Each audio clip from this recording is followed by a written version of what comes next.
Do you live in a big city? Or do you live in a small town? Or do you live far away from everyone else?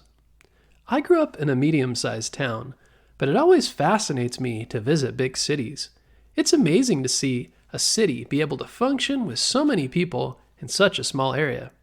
For example, if you visit one of the biggest cities in the United States, like New York, many people live and work in skyscrapers, which reach very high into the sky. They do this so more people can fit within a small geographical area. And usually, everything you need to survive, such as grocery stores, are nearby. If you grew up in a small town, you may have had lots of space, but also had to drive a little further for groceries. Have you ever wondered how big cities came to be? Throughout human history, cities didn't always exist.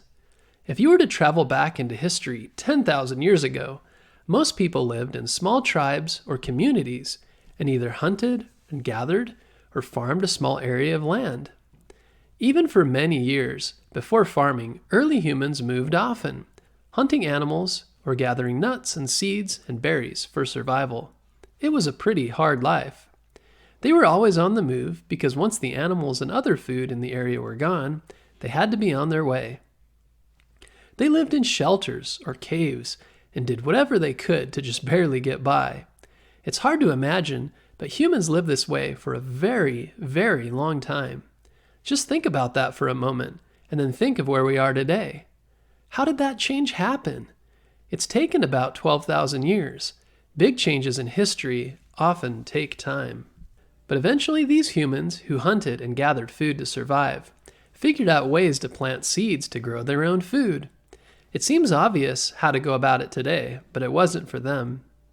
But once they did figure this out, instead of always having to move, they could stay in one place and plant wheat and harvest it, which means to cut it down, then turn it into something like bread to eat.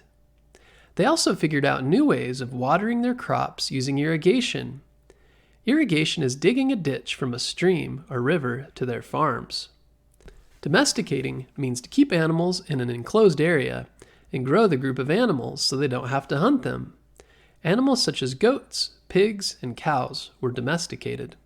So over time, some humans moved less and were able to live in small towns, living off their farms and animals in the same place. This is often called the Neolithic Age, which means New Stone Age. In some areas of the world, these small communities began to grow into larger ones. This usually happens because they've lived in an area with lots of water, like a river, and very good soil. Good soil made their crops grow and gave them more food. There were lots of fish to eat and fresh water for drinking. It was easy to move around using the river and easy to trade with other towns. For these reasons and others, the Fertile Crescent in the Near East was a popular area for humans to settle 10,000 years ago. It was called the Fertile Crescent because it's shaped like a crescent or moon. It has fertile or good soil because of the Tigris and Euphrates rivers which flow around it. People in these areas settled down, and soon many people were making lots of food and living nearby each other.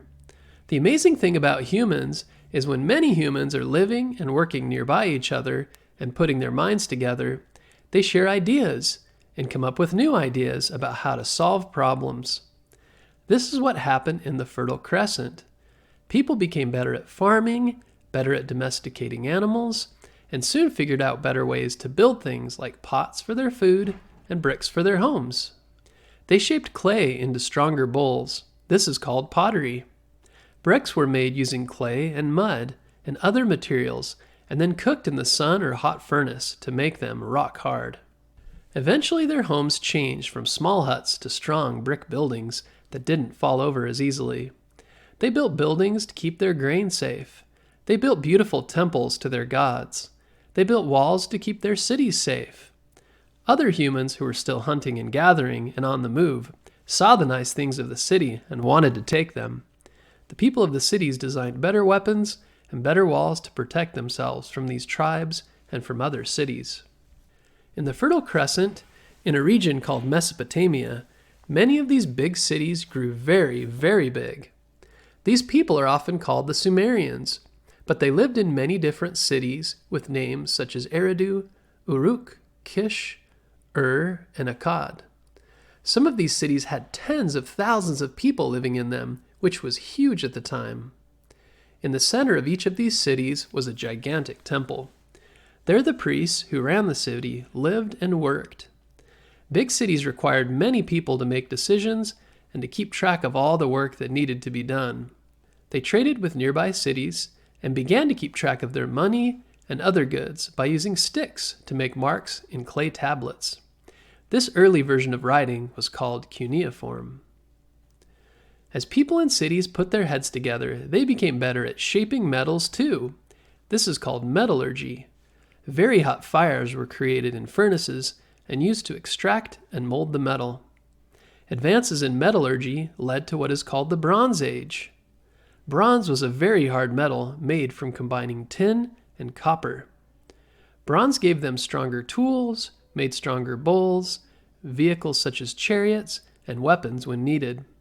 This is also the time when the wheel became very popular and was used for carts and chariots, which made it much easier to move things around. The Sumerians weren't the only people to build big cities during the Bronze Age. In what is now India, the people of the Indus River Valley built very impressive cities too. Most big cities were very dirty and didn't have clean water. You can imagine with all the body waste that goes into toilets, what a stinky and dirty place some big cities became.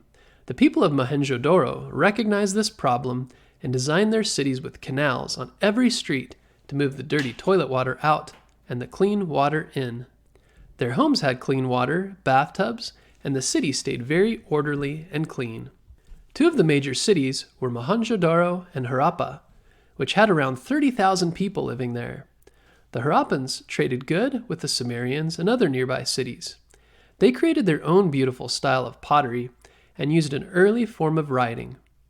Like the Sumerians, they made hard bricks by heating them in a fire and used these bricks and math to build their orderly cities. They dug deep into the earth to bring water up and into their homes. This is called a well. They found ways to store the water when there was lots of rain to use later. Unlike other cities, the Harappan people lived fairly equal and yet comfortable. The Indus River Valley people were very advanced for their time. Moving further east, in what is now China, the big cities formed around the Yellow River. Like the rivers of the other civilizations, the Yellow River gave the people of China water to drink and often flooded to provide rich soil to plant their crops. And like the other cities, the Chinese learned how to mine deep in the earth. They mined minerals such as tin and copper, and they used these to make bronze, the very hard metal we talked about earlier. This gave them stronger tools, which helped them farm and mine and cut trees better. The ancient Chinese also developed their own form of writing and beautiful pottery. They wove better cloth for better clothing. Their cities slowly grew and became powerful in the area, and with them came more inventions such as the compass, paper making, the water wheel, and gunpowder. Some of these technologies weren't invented in Europe and other places in the world until 1,000 years later. Big cities weren't only springing up in the Old World, China, the Near East, and India. Far across the ocean in the New World, the Americas, cities were popping up in areas like the Andes, which is modern-day Peru.